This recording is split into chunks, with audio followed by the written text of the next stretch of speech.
Hi everyone, this is Ebony Empress, and I am coming to you, of course, from the UK. Today, I have a brand new episode for you, and I have a new guest also. Today, we are talking about hidden gems, and I have a hidden gem for you. Her name is Michelle Woolfolk, and she is from the US. I got the name right. Wow. Thank you, Yes. Jesus. Okay. All right. So Michelle is also my coach, and she's coaching me right now on a project. So I wanted to bring her in and just let you guys know about the gem that she is. So hi, Michelle, and welcome to Hidden Gems. Hello, Ebony. Thank you so much for having me on. I was so honored when you asked me. And I was honored to work with you, period.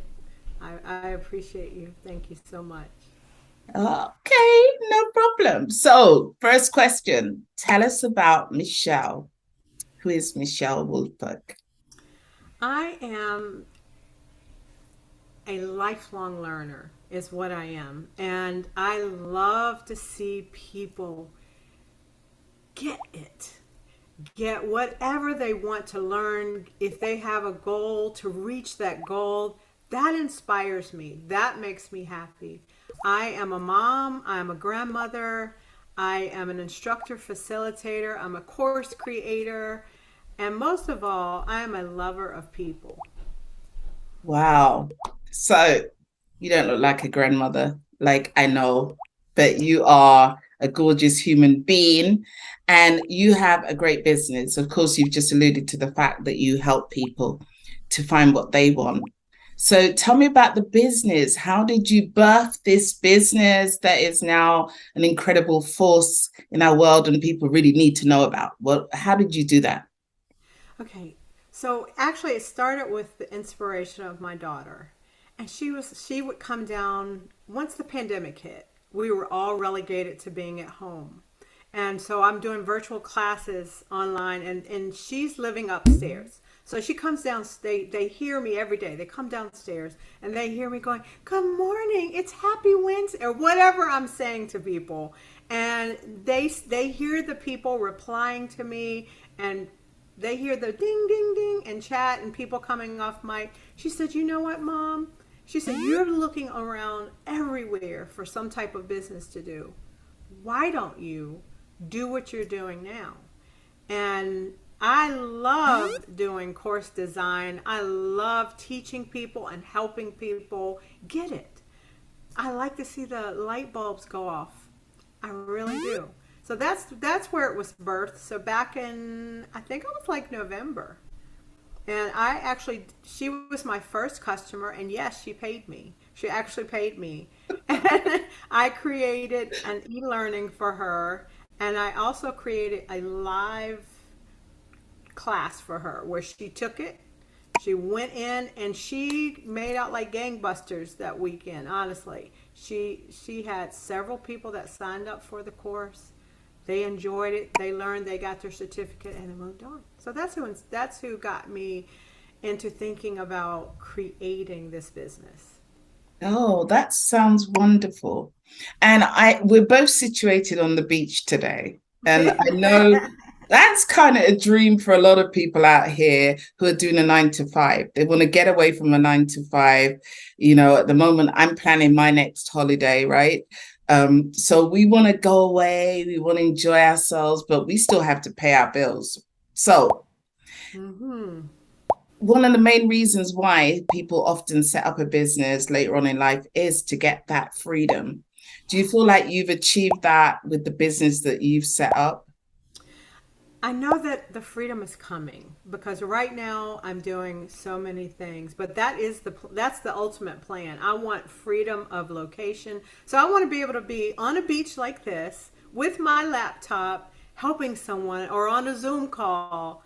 That is the piece de resistance. And I got to actually do that when I was in Mexico. My daughter took me to Mexico around April, and I was able to get on Zoom calls. I didn't let anything stop, even though she was kind of mad at me because I was like, "But it's just one," you know. And so that is my goal: is freedom freedom of time. Money, yes, that's important because we do have to pay our bills and things like that and have money to go do that type of thing, to have that type of freedom.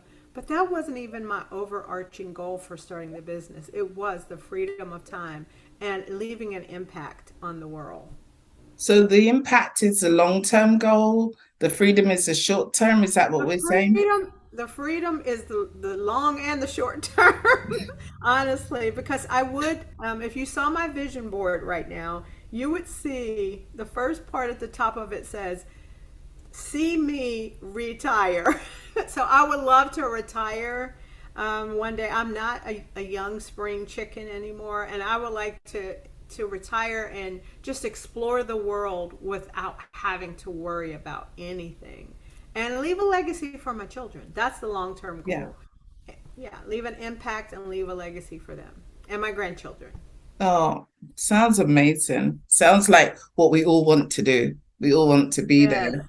Yes. So, along the way, I think people who want to create business often are challenged. We can be challenged by the economy. Right now we've got inflation, we've got so many things going on. We've also got a lot of new technology that's coming along, NFTs, metaverse, blockchain, all this stuff we hear about all the time. Mhm. How are you dealing with the challenges of the world right now in kind of creating what you want and living this dream and achieving your goals? So I'm one of those people, like with the challenges of all the stuff that's going on. I literally do not even watch TV. I don't. I try not to even watch the news. I try to just I focus on positive things and what I'm going to do in the future. And the challenge, honestly, that I had with this business was coming from the mindset of I just want to do everything. I literally wanted to do. I was like, I'll just do that for free. But I'm like, how is that a business if I'm paying for all this stuff to be able to help people and not getting any back? Parents. So it just that was the challenge. So I had to break out of that mindset and get into that what I'm doing is valuable to someone and that it's going to help someone. And if you help enough people, then you can make the money you want to make and have the freedom you want to have. So that was Yeah. honestly the challenge, and the automation. That was the other part. Getting automated and having systems in place. That was a challenge for me. Okay. That's good. And I think that's the stuff that people can learn from you, right? Because as a coach, there'll be lots of people in that situation who want to learn that automation. They don't get that. And I think when you're watching other people on Instagram doing it, you're like, why can't I do this? Why am I not automated? Why am I not organized? Why are people not just putting money into my account, every night? Why is it not happening? Yeah, I see people doing it all the time, and I'm like, I need that. I want to do that. Like, is it just about doing good TikTok, or what is it? What brings the money? It's a We question. got to get on. We got to get on TikTok and shake, shake, shake. Ebony, I'm Oh joking. God, I'm I can't literally be joking. shaking. Do you know what I mean? If I watch one more TikTok video where people are like, yeah, I'm like, and getting millions of views instantly, then maybe that's the answer, that we need to shake more, we need to twerk more. I don't know what we need to do. I don't know how to twerk. I don't know how to twerk. I don't. To get the recognition. Maybe that's what we need to do. Oh God, maybe that's the plan. Oh, so there's been some challenges. What about COVID-19 and the whole coming out of the pandemic? Has that helped your business or hindered it? That honestly, this pandemic birthed my business. Because if I had been in the situation before the pandemic, I would have been traveling all over the state, which is what I do, going in and out of classrooms and not leaving until the end of the day. And then by then I'm like, but with the pandemic, I had some time to in the afternoons. There's no driving, there's no going here or there, so it really did help me to sit down and focus. And so Yeah. it actually helped me. It wasn't a challenge for me. I don't know that I would have created the business that I wanted to create if it had not been for the pandemic. Yeah. Well done you. Well done you. So the pandemic for a lot of us was challenging, but some people have gained a business from it. And I think that's the interesting thing, isn't it? That, we can have challenges in life, but some people use it as an opportunity. Some people are like, whoa, that's the end of the world, but it's also an opportunity. And so well done to you for creating that business out of a pandemic. Well done to you. So in your industry, what do you think makes you stand out? What's so great about what you do, and maybe throws a bit of shade on others who are out there? What do you think it is Oh that boy. makes you stand out?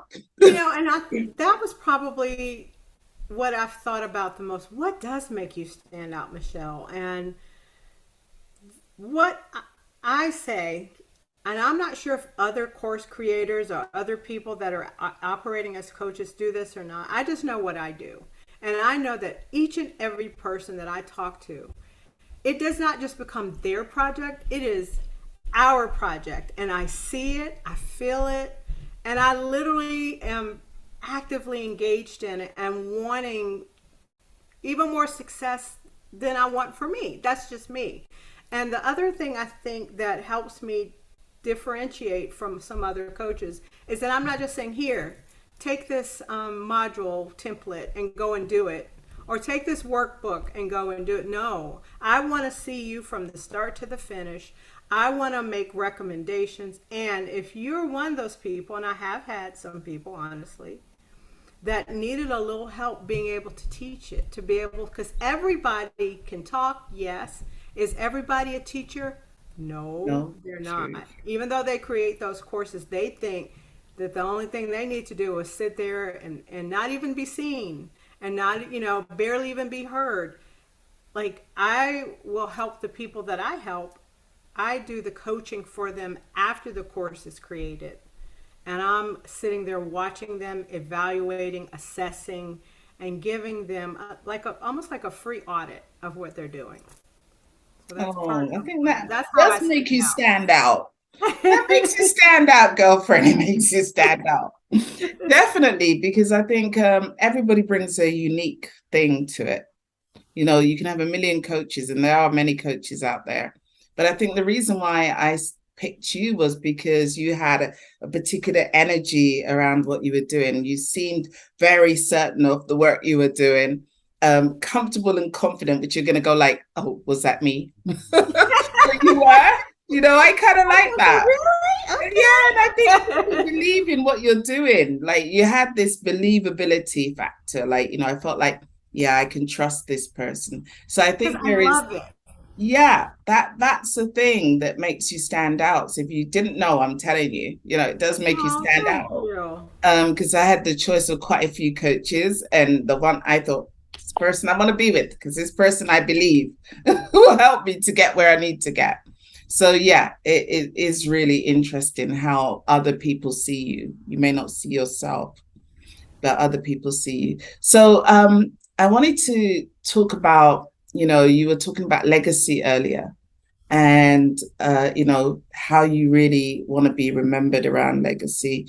What do you think, particularly when you look at legacy and the memories that you want to leave behind? Like, how do you see that? What will that look like?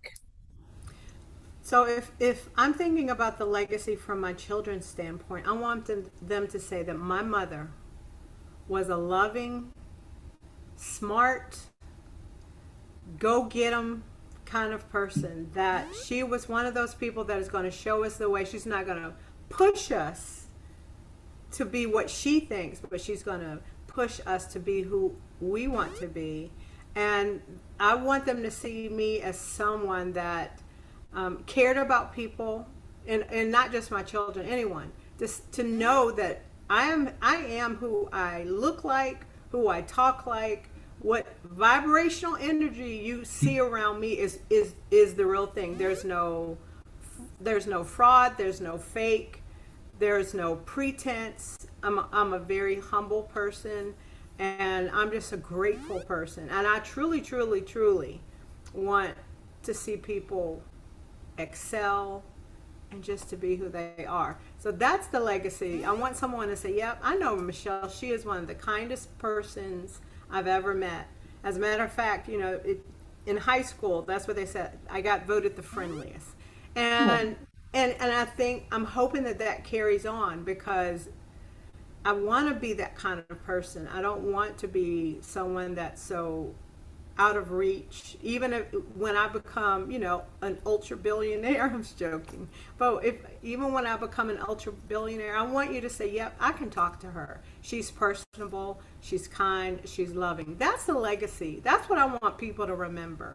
That I'm loving. That I'm kind, and that I really do have people's best interest at heart. Okay, okay. I got that one. I think that's really great to hear. And I'm sure that you will create that. I wanted to take you back a bit to before you started the business, before you got on this entrepreneurial journey, and to ask you who inspired you, who are the people that you aspire to, who motivated you to this person that you are right now? If I think back to if we're talking about someone that everyone knows, there are two people that really inspire me as far as women. One of them was Maya Angelou. The other one, of course, is everybody's cliche. Well, maybe not everybody's, but Oprah Winfrey. And why? Because they started off as underdogs. They started off as people didn't really recognize who they were, but they had to stand in their own power and realize that they are what God created them to be and that they are powerful and that they went on to excel. And so those are the kinds of people that inspire me. But it's also my children, honestly. It's my children. It is my sister. It is people that have gone on against all odds to excel and to be exactly what they want to be.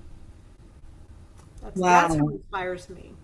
Yeah, I think I share the inspirational figures. Do Definitely. you really? Okay. Oh, I do. I do. Maya, 100%, and Oprah, I've always said, yeah, I'm the young Oprah. But there you go. That's just me Yes. playing with people. But I do. I really love both women. And I think they both have left an amazing, I mean, Oprah's still Yeah. here, but her legacy is for us all to see. So, Hmm. it's a great thing to have those inspirational figures in your life. And the benevolence of Oprah Yes. as well. That's the key. It's not enough to think you have so much, but if you're not giving back, then And she gives a lot. yes, she gives a lot, and she is really all about opening schools for young women in Africa, that's the kind of thing I would love to say. Yep, that's the school that Michelle built, not for my ego, but for my children to be proud. Yeah, absolutely.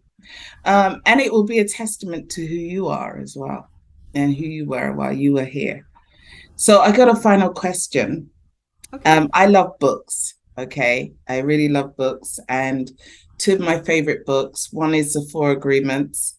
The other one, the other one is Loving What Is by Byron Katie. I love those two books, and they're probably my two favorite books. What are your favorite books and why? Um, I know this is going to sound like a copycat, but that was one of my. I love the Four Agreements, and number one because it's not a really really long read, even though I love to read. But that's it. It's powerful, and I had a question from somebody, and my friend reminded me. Remember in the Four Agreements, it says, what it says about not how did Not he say taking things personally? not taking things personally. And I was like, Okay. oh yeah. And and so I was like, okay, I love that. And then there's another book. It's called The Power of Positive Thinking by Yeah. Norman Vincent Peale. And I love the Stephen Covey books too. But I would say the Power of Positive Thinking by Norman Vincent Peale. Of course, Think and Grow Rich by Napoleon Hill. But because I'm all about I know that things happen to everybody. Life happens to everybody, but it's your perspective and your mindset that changes that changes their circumstances. And if people don't think that they can overcome it, guess what? They're right. Just like Henry Ford said, if you think you can or you think you can't, you're right. Either way. So I just believe that truly, and that mindset is everything. But I love the Ford Green as well. Oh, I love that you love the same things I love. I love that we're in sync, we're in alignment. Yes. And I Yeah. thank you so much for your time today and for sharing a bit of who you are with my world. And I wish you the best of luck with your business. I'm looking forward to more coaching. I'm really excited about your project, and I'm telling you how powerful it is of you guys. It's coming out. It's going to blow your socks off, and you're just going to love it because Oh, it's thank you from so her, much. and she's wonderful. Thank you so much Well, for having me on. no problem. And much love to you. Enjoy the rest of your day because you're still on time. I'm going into the night now, even though we're both on the beach. Yeah, we're both on the beach. Take good care and we'll see you real Thank, soon. Thank you thank to you so everyone who's much. listening. Thank you to everyone who's listening. Thank you for listening. And I'll see you again real soon. Thank you, Michelle. Thank you. Blessings. Blessings to you. Thank you.